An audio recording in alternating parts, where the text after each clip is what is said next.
So hello guys, good morning, good afternoon, good evening. तो पिछले में आर्टिकल हमने 34 डिस्कस किया था, जिसमें हम लोगों ने जो है मार्शल लॉ जिन एरियाज़ में लगता है वहाँ पे जो है फंडामेंटल राइट जो हैं वो रिस्ट्रिक्ट किए जाते हैं।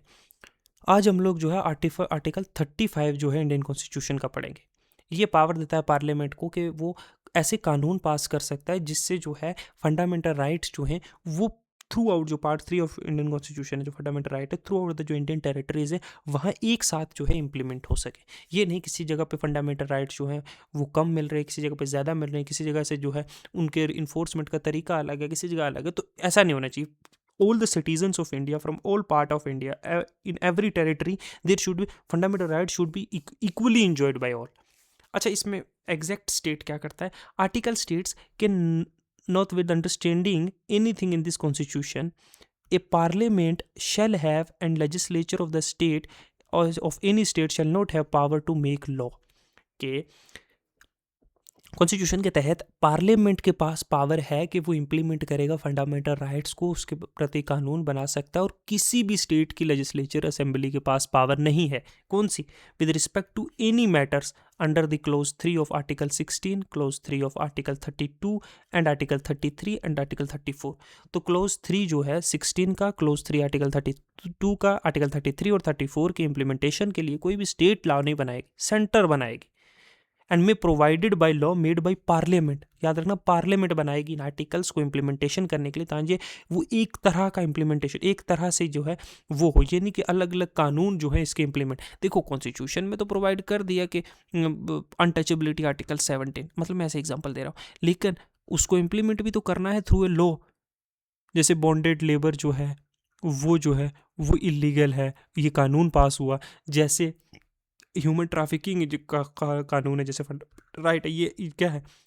एक तरह का जो होना चाहिए ना, ये नहीं कि किसी जगह पे जो है बॉन्डेड लेबर जो है अलाउड है, किसी जगह नहीं अलाउड है। तो पार्लियामेंट लॉ पास करेगा ताकि सारी टेरिटरीज में एक तरह को। For prescribing punishment for those acts which are declare to be offence under this part. देखो, पार्ट 3 में अगर वही मैंने बताया ना कि अगर आपको सज़ा जो है एक स्टेट में 2 साल की मिल रही है, दूसरे में 6 महीने की मिल रही है, तीसरे में जो है नहीं सज़ा मिलती किसी एक्ट के लिए, तो नहीं होगा ना। अगर स्टेट लेजिस्लेचर्स अलग अलग फंडामेंटल राइट अपने हिसाब से इम्प्लीमेंटेशन करें, तो पार्लियामेंट लॉ बनाएगी इम्प्लीमेंटेशन के लिए फंडामेंटल राइट की, ताकि इक्वली पनिशमेंट मिले। अगर कोई एक्ट जो है, अगर उसको डिक्लेयर किया गया है कि ये गलत ऑफेंस है, ये क्राइम है, तो उसको सज़ा देने के लिए पार्लियामेंट इक्वल लॉ पास करेगी। And Parliament shall, as soon as may be after the commencement of the Constitution, make law for prescribing punishment for act referred in the sub clauses 2.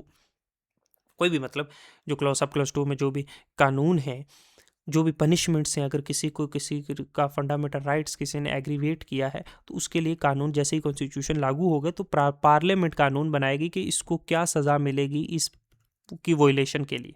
ठीक है, समझे? अब जो है पर्पस और स्कोप क्या था इसका, देखो।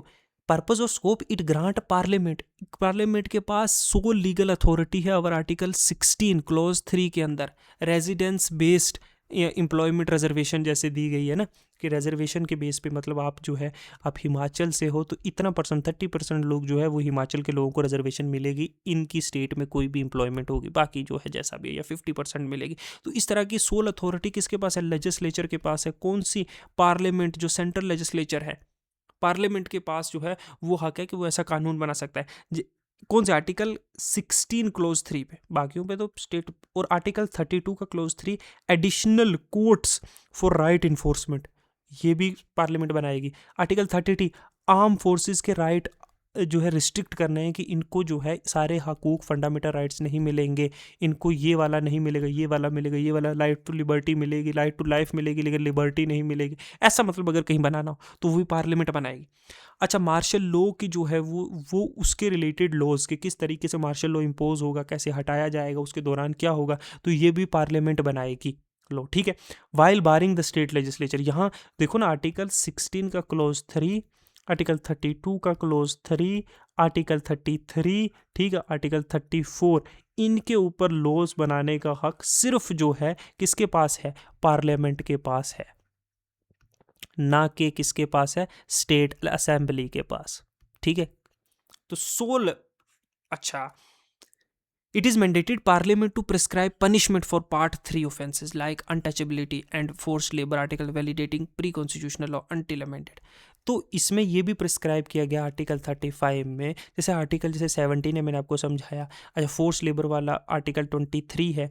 तो इसमें क्या है कि पार्लियामेंट कानून बनाएगी कि इनके अंदर जो है अगर कोई मतलब अनटचेबिलिटी, समझ लो अनटचेबिलिटी, कि छूत छात के इनको मैं नहीं छूऊंगा या नहीं, इनको मंदिर में एंट्री नहीं होनी चाहिए, ठीक है, ये छोटी जात के हैं, तो ये क्या है, एक ऑफेंस है, ऑफेंस है ना, एक क्राइम है। इस क्राइम के लिए क्या है, पनिशमेंट होगी। तो इस पनिशमेंट कितनी होनी चाहिए वो भी प्रिस्क्राइब किया पार्लियामेंट थ्रू ए लॉ, जो है वो प्रिस्क्राइब करेगा कि पार्ट 3 में इसके लिए कितनी पनिशमेंट है। ओके, तो ये सारा जो है चीजें थी आर्टिकल जो है 35 ऑफ इंडियन कॉन्स्टिट्यूशन। यहाँ पे जो हमने आर्टिकल जो है फंडामेंटल राइट्स जो है वो खत्म होते हैं। फंडामेंटल राइट्स ये कहाँ आते हैं, पार्ट 3 ऑफ इंडियन कॉन्स्टिट्यूशन में आते हैं। ओके, ये शुरू कहाँ से, स्टेट की डेफिनेशन से आर्टिकल 12, फिर आर्टिकल 13 आया, और वहाँ से चलते चलते हम लोग आर्टिकल 32 आए आर्टिकल कॉन्स्टिट्यूशनल रेमेडी पे, फिर हम लोग जो है आर्टिकल 35 तक, समझ गए। अच्छा, इसके बाद जो है हम लोग डीपीएसपीज के बारे में डिस्कस करेंगे, बाकी चीज़ों के बारे में डिस्कस करेंगे। तो नेक्स्ट वीडियो में मिलते हैं, आर्टिकल 36 जो है इंडियन कॉन्स्टिट्यूशन, उसके बारे में डिस्कस करेंगे। ठीक है, थैंक यू, गुड बाय।